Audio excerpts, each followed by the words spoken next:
تعالیٰ فرماتا ہے یا ایھا الذین آمنوا کتب علیکم الصیام کما کتب علی الذین من قبلکم لعلکم تتقون۔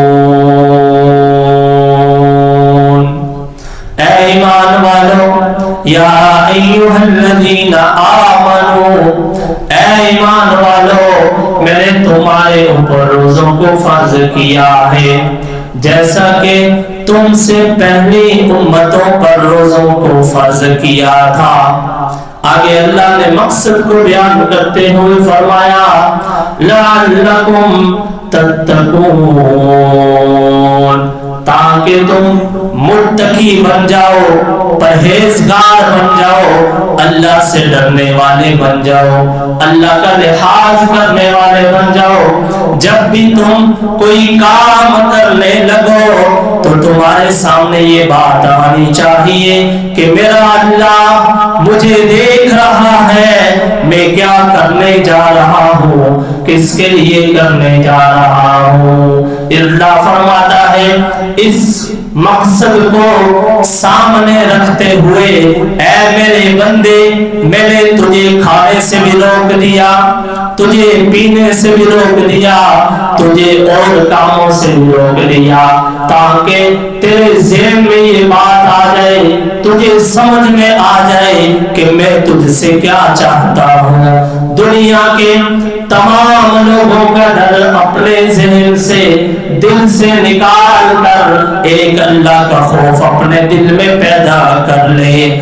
دنیا کے تمام لوگوں سے امیدیں ختم کر کے ایک اللہ کی ذات پر یقین کر لے کہ نہیں کچھ دینے والا کوئی مگر ایک اللہ کی ذات ہے، اولاد دینے والا نہیں کوئی مگر اللہ کی ذات ہے، بچے دینے والا نہیں کوئی مگر اللہ کی ذات ہے، رزق دینے والا نہیں کوئی مگر ایک اللہ کی ذات ہے، ضرورتیں پوری کرنے والا نہیں کوئی مگر ایک اللہ کی ذات ہے، حاجتیں پوری کرنے والا نہیں کوئی مگر ایک اللہ کی ذات ہے۔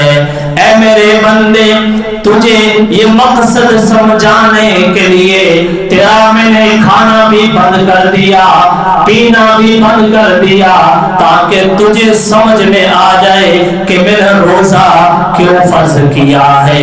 اللہ نے یہ ہمارے اوپر ماہ مقدس کے اندر روزوں کو فرض کر کے یہ بات ہمیں سمجھا دی ہے کہ سب آپ بتائیں گے کہ سب کچھ کرنے والی ایک ذات کس کی ہے؟ کس کی ہے جی؟ تھوڑا سا آواز سے بولیے گا۔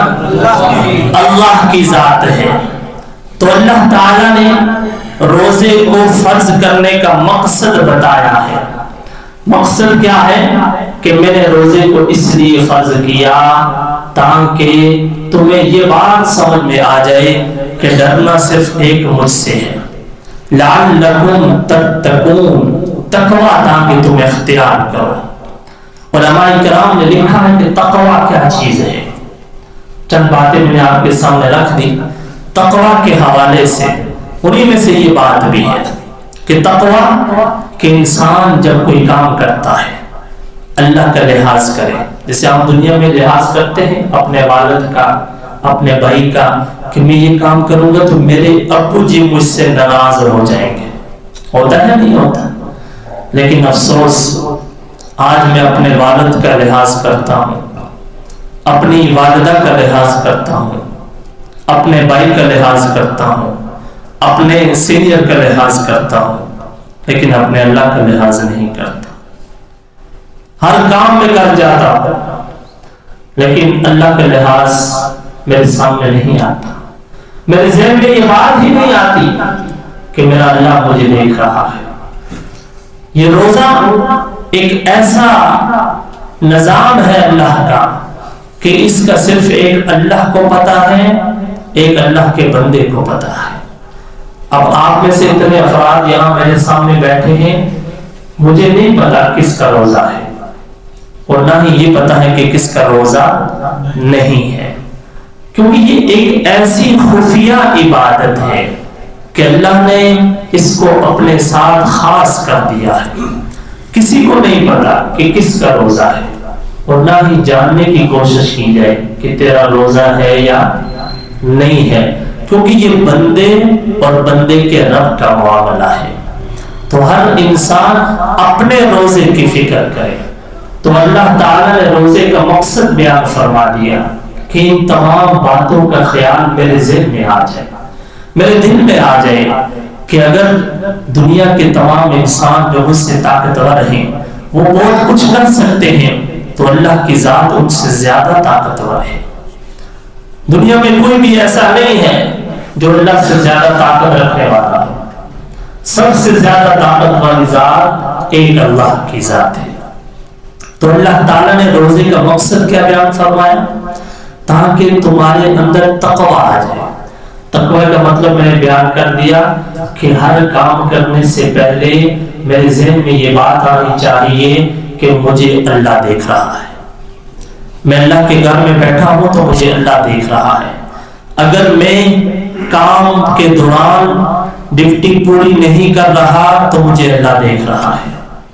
اگر میں اپنے متاحت غلاموں کے ساتھ، مزدوروں کے ساتھ ظلم و زیادتی کر رہا ہوں تو مجھے اللہ دیکھ رہا ہے۔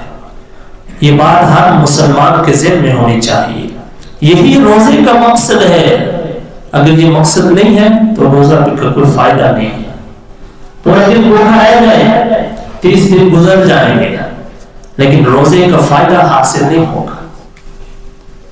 کیونکہ فائدہ کیا ہے کہ میرے اندر یہ بات آنی چاہیے، میں 30 دن بھوکا رہتا ہوں، اس کے بعد پھر میں وہی کام کرتا ہوں یا اس کے دوران بھی وہی کام کرتا ہوں، تو میرے روزے کا جو مقصد تھا وہ مجھے حاصل نہیں ہوا۔ اس لیے سامعین مکرم، اس بات کی ضرورت ہے کہ ہم اس بات کو سمجھیں۔ روزے کے فضائل بہت سارے ہیں، آپ حضرات کے سامنے آتے رہتے ہیں، مختلف علماء کرام بیان کرتے رہتے ہیں۔ اسی طرح نبی کریم صلی اللہ علیہ وسلم ایک فرمان ذکر فرماتا ہوں روزے کے حوالے سے۔ آقا کریم نے فرمایا من قام رمضان ایمانا و احتسابا غفر له ما تقدم من ذنبه وما تأخر، کہ جس انسان نے رمضان کے روزے رکھے ایمان اور احتساب کے ساتھ، ایمان کا بھی خیال کیا، احتساب کا بھی خیال کیا، تو اللہ تعالیٰ اس کے پہلے والے گناہ بھی بخش دے گا، بعد میں جو گناہ اس سے ہوگی اللہ وہ بھی بخش دے گا۔ تو آقا کریم نے فرمایا دو چیزوں کا جس نے خیال کیا، ایمان، احتساب۔ اب یہ کیا چیز ہے تو مختصر ذکر کر دیتا ہوں اس حوالے سے۔ ایمان اور احتساب ایک چیز وہی بنیادی کہ جو بھی کام کرے انسان کی نیت درست ہونی چاہیے، نیت صحیح ہونی چاہیے کہ میں کیا کر رہا ہوں، کس کے لیے میں کر رہا ہوں، کیا لوگوں کو خوش کرنے کے لیے کر رہا ہوں، لوگوں کے لیے میں کر رہا ہوں کہ لوگ میری واہ واہ کریں گے، بہت اچھا بیان کر رہے ہیں خطیب صاحب ماشاءاللہ، اس لیے کیا ہو رہا ہے یہ کام، کیا مسجد اس لیے خوبصورت بنائی ہے کہ لوگ آ کر کہیں گے ماشاءاللہ یہ بڑا کسی مالدار نے خرچہ کیا ہے، اس کے لیے مسجد بنائی گئی ہے، اس کے لیے دین کے کام کیے جا رہے ہیں، اس کے لیے نماز پڑھی جا رہی ہے۔ فرمایا نہیں، نیت درست ہونی چاہیے۔ آپ جانتے ہیں انما الاعمال بالنیات، میرے نبی نے فرمایا اعمال کا دار و مدار نیت پر ہے، نیت ٹھیک ہوگی عمل ٹھیک ہوگا، عمل نیت کے بغیر ٹھیک نہیں ہوگا۔ تو سامعین مکرم، پہلی چیز نیت درست ہو، میں بھوکا رہا پیاسا رہا اللہ کے لیے رہ رہا، نیت درست ہو ہر عبادت سے پہلے۔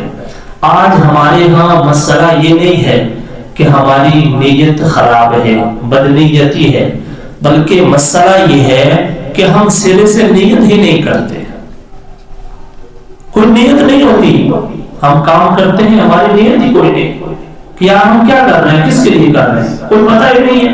صبح ہوتی ہے، شام ہوتی ہے، سحری کھاتے ہیں، افطاری کرتے ہیں، کوئی پرواہ ہی نہیں ہے، ہم سمجھتے ہیں بس یہ کھانا پینا بس یہی روزہ ہے۔ بھائی روزہ ایک نیت، ایک ارادہ، اس چیز کا ایک نام ہے۔ تو سامعین مکرم، ایک چیز ہماری نیت درست ہو۔ دوسری بات احتساب۔ احتساب کیا ہے کہ اللہ تعالیٰ نے جو ان نیک امور کے اوپر انسان کو اجر دینا ہے اس کا ہمیں یقین ہو کہ یہ جو میں نیک کام کر رہا ہوں اس کے اوپر اللہ تعالیٰ مجھے اجر دے گا، اس اجر کے ملنے کا یقین ہو۔ اور روزے کے بارے میں اللہ کے نبی نے فرمایا کہ اللہ تعالیٰ خود فرماتا ہے الصوم لی وانا اجزی بی، کہ جس نے روزہ رکھا اس کا بدلہ میں رب العالمین خود عطا کروں گا۔ ویسے تو ہر چیز کا بدلہ اللہ دیتا ہے، نماز کا بدلہ بھی اللہ، روزے کا بدلہ بھی اللہ، زکوٰۃ کا بدلہ بھی اللہ، حج کا بدلہ بھی اللہ، لیکن اللہ نے کہا نہیں کہ میں دوں گا۔ لیکن جب روزے کی باری ہے تو اللہ نے خود فرما دیا کہ روزہ میرے لیے ہے، میرا بندہ میرے لیے بھوکا رہتا ہے، میرے لیے پیاسا رہتا ہے، اس لیے اس کا بدلہ میں خود اس کو عطا کروں گا۔ اب اللہ کیسا بدلہ دے گا؟ جیسے اللہ کی شان ہے ویسا بدلہ دے گا۔ تو ہمیں ان دو باتوں کا خیال رکھ کے روزے رکھنے ہیں، ہماری نیت ٹھیک ہو اور اس کے اوپر جو اجر اللہ نے ہمیں دینا ہے اس کا ہمیں یقین ہونا چاہیے کہ اللہ تعالیٰ یقیناً مجھے یہ اجر عطا فرمائے گا، اس لیے کہ میں اللہ کے لیے یہ کام کر رہا ہوں۔ لیکن اگر اللہ کے لیے نہیں کر رہا تو جس کے لیے کر رہا ہے اسی سے اجر لے لے، اللہ کے پاس اس کے لیے کوئی اجر نہیں ہے۔ مشہور حدیث آپ نے سنی ہوگی، قیامت کے دن آئیں گے لوگ ایسے جو اس طرح کام کر کے آئیں گے۔ ایک مالدار آ جائے گا، کہے گا میں نے اللہ تیرے لیے بہت سخاوت کی ہے، سارا مال میں نے خرچ کیا۔ اللہ کہے گا نہ تو نے میرے لیے نہیں کیا۔ اللہ کہے گا تو نے جن کے لیے کیا تھا ان لوگوں نے تجھے سخی کہہ دیا، مالدار کہہ دیا، اب میرے پاس تیرے لیے کچھ نہیں ہے۔ اللہ فرشتوں کو کہے گا اس کو اونجے منہ پکڑو، گھسیٹو اور جہنم کی آگ میں ڈال دو۔ کتنے افسوس کی بات ہے۔ اور یہ سب کیوں ہوگا؟ نیت صحیح نہیں ہوگی۔ اس لیے نیت کو درست کرنے کی ضرورت ہے۔ اللہ تعالی ہم سب کو ان باتوں پر عمل پیرا ہونے کی توفیق عطا فرمائے۔ وآخر دعوانا ان الحمدللہ رب العالمین۔ سنت ادا فرما دیجیے۔